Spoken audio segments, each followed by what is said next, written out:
जब हम कॉलेज में होते हैं तो यार हमें ये बहुत ज़्यादा डाउट होता है कि फुल स्टैक डेवलपमेंट में जाए या बैक एंड करे या फ्रंट एंड करे।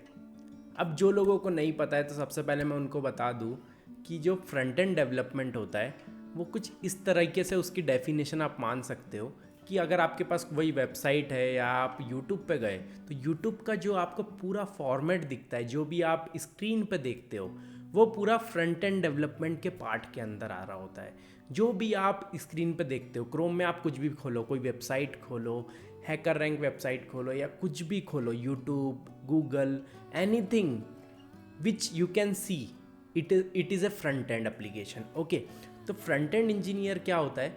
फ्रंट एंड इंजीनियर जो वो सब चीज़ें डिज़ाइन करता है, जो यूआई डिज़ाइन करता है, और जो भी आप सब कुछ देखते हो इन कंप्यूटर, वो सब फ्रंट एंड इंजीनियर ही डिज़ाइन करता है और फ्रंट एंड डेवलपमेंट का पार्ट होता है वो सब चीज़ें। अब फ्रंट एंड डेवलपमेंट की लैंग्वेजेस की हम बात करें तो फ्रंट एंड डेवलपमेंट में आपकी जावा स्क्रिप्ट, CSS, HTML बहुत ज़्यादा यूज़ हो रही होती है, और बेसिकली जावा स्क्रिप्ट का बहुत बड़ा रोल होता है, और इसकी फ्रेमवर्क्स भी काफ़ी ज़्यादा पॉपुलर है, जैसे रिएक्ट, एंगुलर, ये सब चीज़ों की हम बात करें अगर तो। और वैसे ही उसी तरीके से बैक एंड डेवलपमेंट होता है। तो बैक एंड डेवलपमेंट को आप कैसे समझ सकते हो? बैक एंड डेवलपमेंट को आप समझ सकते हो अगर आपने यूट्यूब पे कोई वीडियो पे क्लिक किया तो वो वीडियो कैसे आपका स्टार्ट हो गया, कहाँ से आया वो डेटा, किस तरीके से लोड हुआ, कैसे रन टाइम पे जब आपने बोला ये वाला वीडियो मुझे देखना है तो वो कैसे वो रिक्वेस्ट गई, कैसा डेटाबेस में से डेटा लोड हुआ और फ्रंट एंड पे आपको दिखने लगा। तो जो बैकग्राउंड प्रोसेस होती है वो पूरा बैक एंड डेवलपमेंट का पार्ट होता है। बैक एंड डेवलपमेंट की काफ़ी ज़्यादा लैंग्वेज है। पहली लैंग्वेज सभी को पता है, जावा, जो बहुत ज़्यादा पॉपुलर है, इंडस्ट्री में यूज़ होती है। अब तो पाइथन भी होने लग गई है, क्योंकि बैक एंड के अंदर ही data science, machine learning, artificial intelligence सब कुछ आ जाता है। जो भी चीज़ें बैक एंड या आप देख नहीं रहे हो वो सब बैक एंड डेवलपमेंट के अंदर मैंने कैटेगराइज करी हुई है। ओके, उसके अंदर आपका सब कुछ आ जाएगा। अब थर्ड चीज़ आती है फुल स्टैक डेवलपमेंट, और you can say full stack engineer. जो दो फुल स्टैक इंजीनियर होता है उसी को मेनली हम बोलते हैं कि उसको बैक एंड भी पता है, फ्रंट एंड भी पता है, दोनों चीज़ें उसको आती है और वो कर सकता है। और बहुत सारी कंपनीज़ में ऐसा हमने देखा भी गया है। जैसे हम वालमार्ट की बात करें तो वहाँ पे फुल स्टैक इंजीनियर की प्रोफाइल है, इंटुइट में भी है, और बहुत जगह होती भी है, जैसे हमारे यहाँ पे भी है। मेरी कंपनी में भी, करंट कंपनी में कुछ कुछ प्रोफाइल्स ऐसी है जहाँ पे फुल स्टैक डेवलपमेंट वो मानते हैं। तो फुल स्टैक डेवलपमेंट में किस तरीके से मांगते हैं कि आपको रिएक्ट आना चाहिए, आपको थोड़ा HTML CSS आना चाहिए, मतलब आपको फ्रंट एंड आना चाहिए, साथ में आपको बैक एंड का जावा, ये सब चीज़ें आना चाहिए। क्योंकि जो एप्लीकेशन होती है वो मल्टीपल एप्लीकेशन के सब पार्ट से बनी होती है। कोई फ्रंट एंड रिएक्ट में लिखा जाता है, रिएक्ट बैक एंड को कॉल कर रहा होगा, बैक एंड जावा में होगा, they are communicating through an API, बहुत सारी चीज़ें उसमें होती है।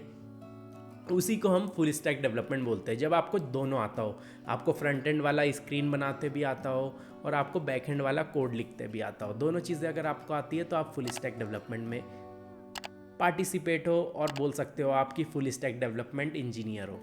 अब बात आती है, ये तो हमने समझा कि क्या क्या होता है, बैक एंड क्या होता है, फ्रंट एंड क्या होता है, फुल स्टैक डेवलपमेंट क्या होता है।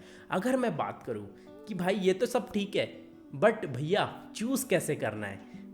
मुझे कॉलेज में, अगर मैं फर्स्ट ईयर में हूँ, सेकंड ईयर में हूँ, मैंने DSA पढ़ लिया है, थोड़ा बहुत प्रोग्रामिंग लैंग्वेज सीख ली है या नहीं सीखा है अभी कुछ, तो मैं क्या चूज़ करूँ जिससे मैं फ्रंट एंड लूँ, बैक एंड लूँ या फुल स्टैक डेवलपमेंट में जाऊँ?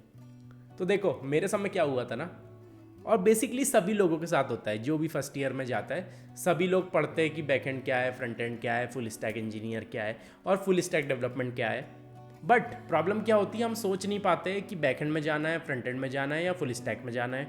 और ये प्रॉब्लम सभी के साथ होती है, ऐसा नहीं है कि ये बहुत ही यूनिक प्रॉब्लम है या आप ही के साथ हो रही है कि मुझे समझ में नहीं आ रहा है, बाकी पूरी दुनिया को समझ में आ रहा है कि किस में जाना चाहिए। देखो किसी को समझ में नहीं आता है, सिंपल सा रूल है। आपको क्या करना होगा, ये मेरी एडवाइस है, मैं यहाँ पे ऐसा नहीं बोलूँगा कि यार देखो देखो बैक एंड ले लो, बैक एंड बहुत अच्छा है, फ्रंट एंड ले लो, फ्रंट एंड बहुत अच्छा है। अच्छा सब कुछ होता है, जो भी आपको अच्छे से आएगा, जो भी आपको अच्छे से बनेगा, वो सभी चीज़ आपके लिए अच्छे है, और उसमें आप कुछ भी चीज़ें क्रैक कर सकते हो, कुछ भी चीज़ें आप ग्रोथ होगी आपकी अगर आपको पसंद है तो सिंपल सी बात है, हमें क्या करना है, फर्स्ट ईयर में हमें थोड़ा सा बैक एंड सीखना है, थोड़ा सा फ्रंट एंड सीखना है। सेकेंड ईयर कॉलेज में, आप पूरे कॉलेज टाइम में क्योंकि आपको प्रोजेक्ट बनाना होगा तो आपको फ्रंट एंड भी आना चाहिए, बैक एंड भी आना चाहिए। उस समय तो आपके पास तो ऐसा नहीं है ना कि कंपनी है, फ्रंट एंड इंजीनियर्स अलग है, बैक एंड अलग है। वहाँ तो आप अलोन हो, तो आपको दोनों चीज़ें सीखना है। उसके बाद आपको समझ में आएगा कि आपको फ्रंट एंड में जाना है या नहीं जाना है, आपको बैक एंड में जाना है या नहीं जाना है, और किस में मुझे ज़्यादा इंटरेस्ट आ रहा है। जैसे मैंने वेबसाइट भी बनाई, पहले फ्रंट एंड बना के देखा, अपनी स्कूल की कॉलेज वेबसाइट बनाई, बहुत सारी चीज़ें करी फ्रंट एंड में मैंने देखा बना के। बट मुझे फिर मैंने जब बैक एंड पढ़ा तो मुझे बैक एंड में चीज़ें अच्छी लगी, क्योंकि मुझे लॉजिक वाले चीज़ें ज़्यादा पसंद थी। मुझे ये नहीं पसंद कि भाई मैंने डिज़ाइन बना दिया, डिज़ाइन बहुत अच्छा दिख रहा है। मुझे पसंद है कि मैं सोचूं, डेटाबेस, स्केलेबिलिटी, ये सब चीज़ें में मेरा ध्यान ज़्यादा गया, इसलिए मैं उधर डायरेक्शन में मूव हो गया। अब बहुत सारे ऐसे भी लोग होते हैं जो फ्रंट एंड में जाना चाहते हैं, या फ्रंट एंड डिज़ाइनिंग वाली चीज़ें उनको पसंद होती है कि भाई मैं ऐसा डिज़ाइन करूँ और स्क्रीन पे दिखे तो बहुत अच्छा लगना चाहिए। तो मुझे उसमें उतना इंटरेस्ट नहीं आया मुझे वो करने में, तो मैं बैक एंड साइड मूव हो गया।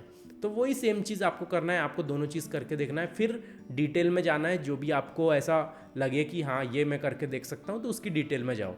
मैंने भी फ्रंट एंड की भी डिटेल में गया था, बैक एंड की भी डिटेल में गया था। फिर मुझे लगा कि अब मुझे बैक एंड में और डेप्थ में जाना चाहिए, फ्रंट एंड को थोड़ा अवॉइड कर सकते हैं। तो मैंने फिर लास्ट में जब बड़े प्रोजेक्ट पे काम किया तो मैंने बैक एंड चीज़ें बनाई, और बैक एंड के आर्किटेक्चर पढ़े, बहुत सारी चीज़ें पढ़ी।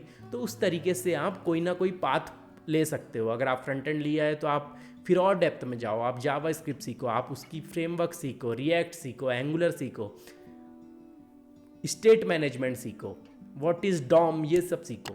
तो ये सब चीज़ें जब आप सीखते हो तो आपको पता चलेगा कि मेरा फ्रंट एंड में इंटरेस्ट है या बैक एंड में इंटरेस्ट है, या दोनों चीज़ें मेरे लिए इक्वल है। तो मैं दोनों सीख चुका हूँ, तो मैं फुल स्टैक डेवलपमेंट के लिए भी रेडी हूँ। अगर आप इस तरीके से जाओगे तो ये बेटर अप्रोच है, और इसमें ही आपको मज़ा भी आ रहा होगा, इसमें आपको फ्लेक्सिबिलिटी भी रहेगी कि आप अपने डिसीजन आपके हिसाब से जो आपने एक्सपीरियंस किया है उससे ले सकते हो। बाकी लोग तो यार कुछ भी बोलेंगे कि यार फ्रंट एंड ले लो, बैक एंड ले लो, फुल स्टैक डेवलपमेंट ले लो, बट मेरे लिए वो सही नहीं लगता है। मुझे लगता है कि आपको अपना एक्सपीरियंस खुद बिल्ड करना चाहिए, अपने तरीके से खुद सोचना चाहिए। आजकल तो चैट जीपीटी भी आ गया है, बहुत सारे एआई टूल्स भी आ गए, बहुत सारी चीज़ें आ गई है जिससे आप हेल्प ले सकते हो, जिससे आप पूछ सकते हो। ये भी पूछ सकते हो कि ये कोड क्यों नहीं चल रहा है। गिटहब कोपायलट आ चुका है जिससे आप आईडी पे देख सकते हो, कोड जनरेट करवा सकते हो, उसको अंडरस्टैंड करने को बोल सकते हो, उसको बोल सकते हो कि ये चीज़ लिख दो, या बताओ कि प्रोजेक्ट स्ट्रक्चर कैसे होना चाहिए, क्लास का स्ट्रक्चर क्या होना चाहिए। तो अब मैनी थिंग्स आ चुकी है, बट आपको यूज़ करते आना चाहिए, आपको डिसीजन लेते आना चाहिए, आपको क्या करवाना है उससे ये पता होना चाहिए, कैसे करवाना है ये पता होना चाहिए, वैलिडेट करते आना चाहिए कि सही दे रहा है वो आंसर या नहीं दे रहा है। ये सब चीज़ें जब आएंगी जब आपके बेसिक्स क्लियर हो। साथ ही साथ जो ये पाथ है front end, back and, full stack development का, ये ज़रूरी तो है, बट बहुत बार ऐसा होता है जब हमारा प्लेसमेंट होता है तो बहुत सारी कंपनीज़, क्योंकि कॉलेज में ऐसा नेसेसरी नहीं होता है कि भाई आपको बैक एंड ही आना चाहिए तो आपको बैक एंड रोल ही दिया जाएगा। जब कंपनीज आती है तो कंपनी एक जेनरिक प्रोफाइल पे आती है, बोलती है सॉफ्टवेयर डेवलपमेंट इंजीनियर।